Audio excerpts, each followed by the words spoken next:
دیلەکانیان کرد. با میوانداری بەڕێز شێخ عیرفان بەرزنجی نوێنەری کەسوکاری پێشمەرگە دیلەکانی لای داعش گفتوگۆ لەسەر ئەم تەوەرەیە دەکەین. کاک شێخ عیرفان سڵاو لە بەڕێزتان سوپاس بۆ ئامادەبوونتان. ژمارەی ئەو پێشمەرگانەی کە لای ڕێکخراوی داعش دیلکرابوون چەند کەسنوە؟ ئەو دیلانە بەرپرسی پێشمەرگە وەروەها پلەداری سەربازیان لە ناودا هەیە بە پێی زانیاریەکانیەوە؟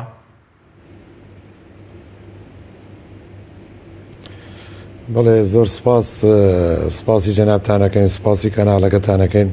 ئێمە وەکو جەنابتان ئەزانن لە مانگی 6 2014ەوە پێشمەرگەیمان کەوتنە ژێر دەستی داعش لەو کاتێکەوە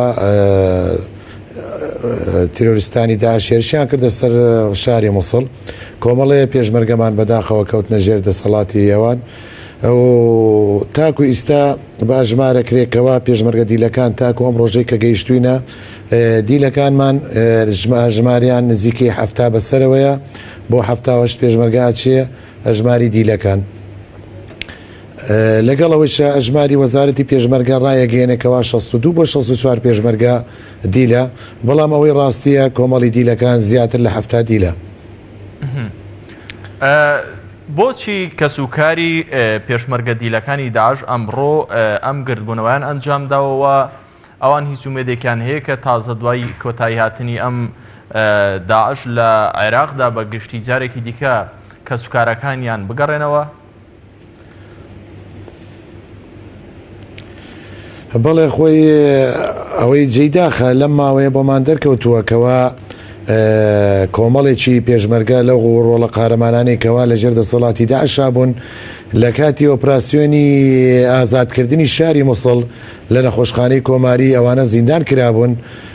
بە پێی ئەو زانیاری کە دەستمان کەوتووە ئەو پێشمەرگە دیلانە لەویا بوونە و هێزی جێشی عێراقی هێزی جە تیرۆرەکەیان ئەوان ئازادیانیان کردووە، بەڵام بەداخەوە ڕادستی هەرێمی کوردستانیان نەکردو بەرەو بەغدا بردیانیانە و زانیاری دەقیق و تەکیدمانەیەکەوە کۆمەڵێ پێشمەرگە تا ژمارەی 30 پێشمەرگەمانوە لە ناو مەتاری مستەدا لەوێ زیندان کراون. بەداخەوەیش ئەو هەواڵێکەوە بڵاو بووە لەم 1-2 ڕۆژەیەکەوە کۆمەڵێ لەو پێشمەرگانە تا 8 پێشمەرگەیەک سزای لە سێدارەدانیان بۆ دەرچووە لەلایەن حکومەتی بەغاوە. ئێمە بۆی ئەمڕۆ بە پێی گشتی هەموو کەسوکاری پێشمەرگە دیلەکانی کوردستان هەل لە ئەڵەبجەوە ڕابگرین هەتاوەکو زاخۆ هەموو کەسوکاری پێشمەرگەکان ئامادە بووین کەوا بچینە بەردەم بینای UN بۆی داوا لەوان بکەین لە ڕێی ئەوانەوە بتوانن لەگەڵ بەغدایە گفتوگویەک ما بۆ بکەن ئایا بزانین هۆکاری ئەو چییە کە ئەم پێشمەرگانەمان تا ئیستا لەوێن و ڕادستی هەرێمی کوردستانی ناکەن. ئێمە ئەوەش ئەزانین بە پێی یاسا ئەگەر بێتەوە ئەو پێشمەرگانی ئێمە ئەگەر بێتەوە پێشمەرگانی ئێمە هەر خاڵێکیانش لەسەرا بێ بە پێی یاسا ئەبێ ئەوان بیانگەڕێنەوە و ڕادستی هەرێمی کوردستان بکەن، هەرێمی کوردستان وەکو پێشمەرگەی خۆی ئەڵێکۆڵینەوەی لەسەر بکاو، نەک ئەوان بەو شێوەیە کەوا دوای ئەو هەموو ساڵە دوای ئەو هەموو خەباتە و دوای ئەو هەموو قوربانەیە کە دراوە زیندان بوونە لە سزنەکانی داعش ئیستا ئەوان بەغا بڕوا حکمیان بدە. کاک شێخ عیرفان پێشتر پرسیاری ئەوم کرد کە پلەی سەربازی و پێشمەرگە دیلانەی کە لای داعش بوون و ئێستا وەکو بەڕێزتان ئاماژەتان پێکرد لە سزنەکان گوازراونەتەوە بۆ بەغدا، پلەی سەربازی ئەوان چی بوون؟ پێشتر وەڵامت نەدامەوە. بەرپرسی پلە باڵای تێدا هەیە واتە پلەی عسکەری؟ بەڵێ ببوورە بەڵێ تێیدا هەیە بە نسبەت ئەو ئەفسەرانی کە گیراون تا پلەی ڕایدمانی هەیە، پلەی نەقیبی تێدایە، پلەی ملازمی تێدایە، پلەی ملازم ئەوەلی تێدایە و لەگەڵ ئەوەیشە 2 ئەفسەری تێدایە کە هەردووچیان بەڕێگەز کوردن، بەڵام سەربەجێشی عێراقی بوونە لە کاتی هێرشکردنیان بۆ حەویجە لە ڕەشاد گیران، ئەویش بە ناوی حەمید فەیسەڵ و مقەدەم ڕوکن کامەران هەردووک پلەدارین لە سەربەجێشی عێراقی بوون ئەو کاتە.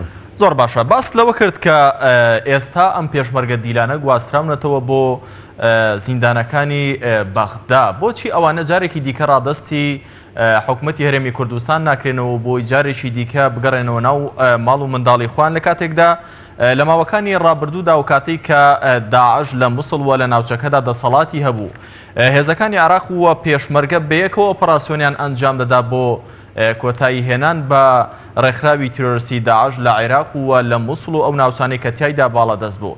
حکوومەتی عێراق بۆچی ئەم دیلانە ڕادستی هەرێمی کوردستان ناکاتەوە بۆی بگەڕێنەوە ناو کەسوکاریان؟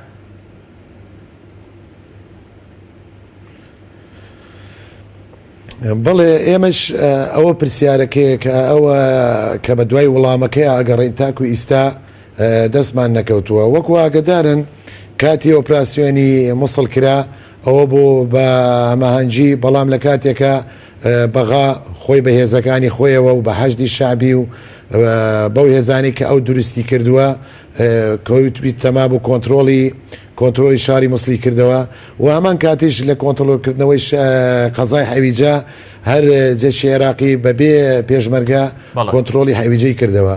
ئەوە بوو کەوا نەمانتوانی بڵێن هێزی پێشمەرگە دەست بەزێر ئەو زیندانانەیە بگرێ و ئازادیان بکە.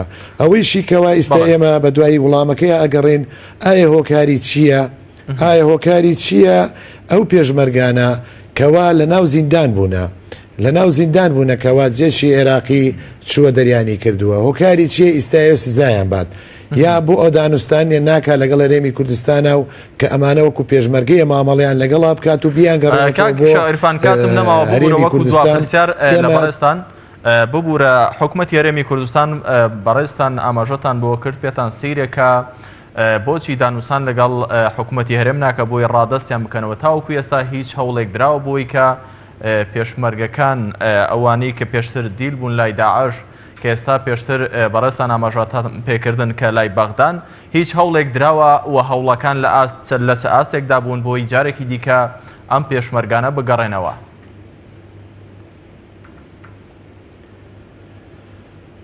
بەڵێ ئەوەی ڕاستی بێ هەموو هەوڵەکانمان داوە.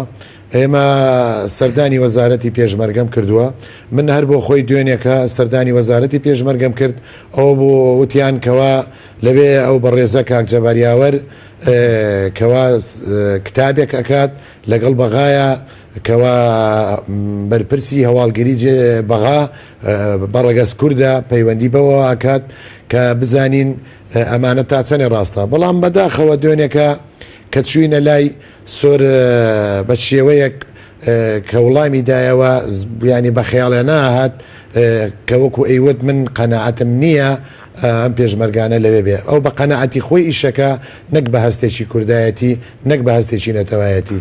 بەڵێ زۆر بەڕێز شێخ عێرفان بەرزنجی نوێنەری کە سوکاری پێشمەرگە دیلەکانی لای داعش لە هەولێرەوە لەگەڵمان بووی. سپاس بۆ بەڕێزتان.